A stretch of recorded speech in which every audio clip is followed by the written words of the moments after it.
নমস্কার। জয় গীতা, জয় গোপাল, জয় শ্রীকৃষ্ণ। আজ আমি গীতার দ্বিতীয় অধ্যায় সাংখ্যযোগের 31 থেকে 40তম শ্লোক পর্যন্ত পাঠ করিব। আপনারা মনোযোগ সহকারে শ্রবণ করিবেন এবং কৃষ্ণ কৃপা লাভ করিবেন। পাঠান্তে যদি কোনো ভুল হয় আপনারা নিজ গুণে আমাকে ক্ষমা করে দেবেন। তো চলুন শুরু করা যাক। তে হি নিত্যম অবধ্য অয়ং দেহে সর্বস্য ভারত, তস্মাৎ সর্বাণি ভূতানি ন ত্বং শোচিতুম অহর্ষি। হে ভারত, প্রাণীদের দেহে অবস্থিত আত্মা সর্বদাই অবদ্ধ, সেজন্য কোনো প্রাণীর দেহত্যাগে তোমার শোক করা উচিত নয়। স্বধর্মম অপি চ আবেক্ষ্য বিকম্পিতুম অহর্ষি, ধর্মাৎ হি যুদ্ধাৎ শ্রেয় অন্যাৎ ক্ষত্রিয়স্য ন বিদ্যতে।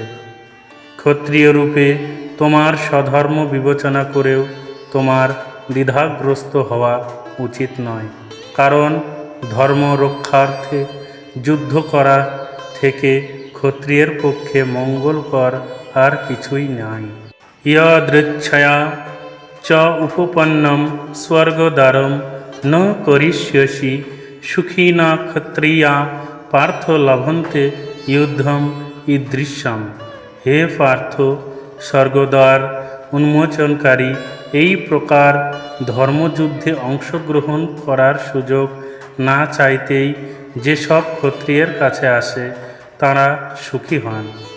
অথ চেত ত্বম ইমম ধর্মম সংগ্রামম ন করিষ্যসি, ততঃ স্বধর্মম কীর্তিম চ হিত্বা পাপম অব্যপস্যসি।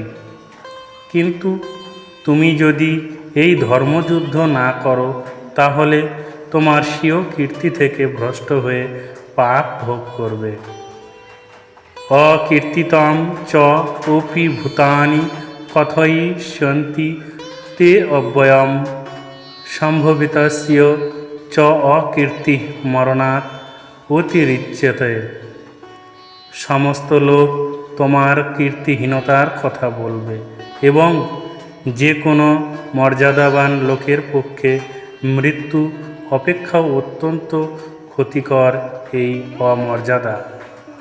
ভয়াত্রণাৎ উপতরম মৎস্যন্তে ত্বং মহারথা, येषां চ ত্বং বহুমতো ভূত্বা যশস্বি লাঘবম।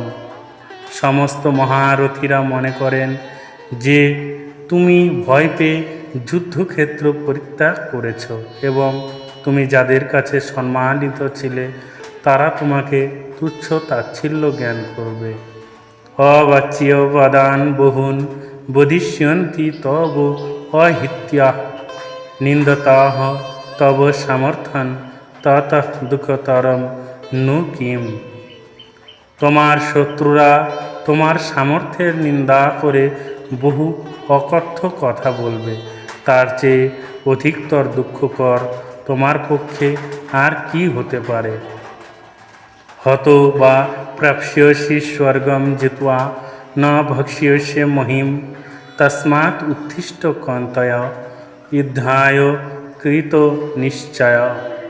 হে কুন্তিপুত্র অর্জুন, এই যুদ্ধে নিহত হলে তুমি স্বর্গ লাভ করবে আর জয়ী হলে রাজ্যসুখ ভোগ করবে। অতএব যুদ্ধের জন্য দৃঢ় সংকল্প হয়ে উত্থিত হও। সুখ দুঃখে সমে কৃত্বা লাভ অলাভৌ জয় অজয়ৌ, ততঃ যুদ্ধায় যুধ্যস্ব ন এবং পাপম অব্যপস্যসি। সুখ দুঃখ লাভ ক্ষতি জয় পরাজয়কে সমান জ্ঞান করে যুদ্ধ করলে তোমাকে পাপভোগী হতে হবে না।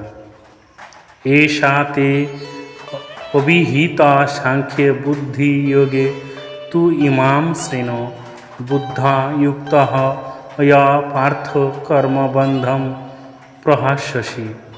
হে পার্থ, আমি তোমাকে সাংখ্যযোগের কথা বললাম, এখন ভক্তিযোগ সম্বন্ধিনী বুদ্ধির কথা শ্রবণ করো, যার প্রভাবে তুমি কর্মবন্ধন থেকে মুক্ত হবে। ন ইহ অভিক্রম নাশ অস্তি প্রত্যব্যয় ন বিদ্যতে স্বল্পম অপি অস্য ধর্মস্য ত্রায়তে মহত ভয়াৎ। ভক্তিযোগের অনুশীলন কখনো ব্যর্থ হয় না এবং তার কোনো ক্ষয় নাই। তার স্বল্প অনুষ্ঠান ও অনুষ্ঠাতাকে সংসার রূপ মহাভয় থেকে পরিত্রাণ করে।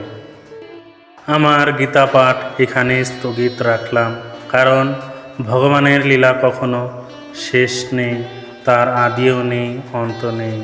তবুও আমরা মানুষ, তাই আমি এখানে স্থগিত রাখলাম। যদি কোনো ভুল হয় আপনারা নিজ গুণে ক্ষমা করে দেবেন এবং ভালো লাগলে বন্ধুদের মধ্যে শেয়ার করবেন, এবং যারা চ্যানেলটিকে সাবস্ক্রাইব করেননি তারা অবশ্যই সাবস্ক্রাইব করে দিয়ে চ্যানেলের পাশে থাকবেন। আর যারা ফেসবুক পেজে দেখছেন তারা অবশ্যই পেজটিকে ফলো করে দেবেন। সবাই ভালো থাকবেন। ঈশ্বর আপনাদের মঙ্গল করুন। জয় শ্রীকৃষ্ণ, জয় রাধে, জয় গোবিন্দ, জয় গোপাল, জয় কুরুক্ষেত্র।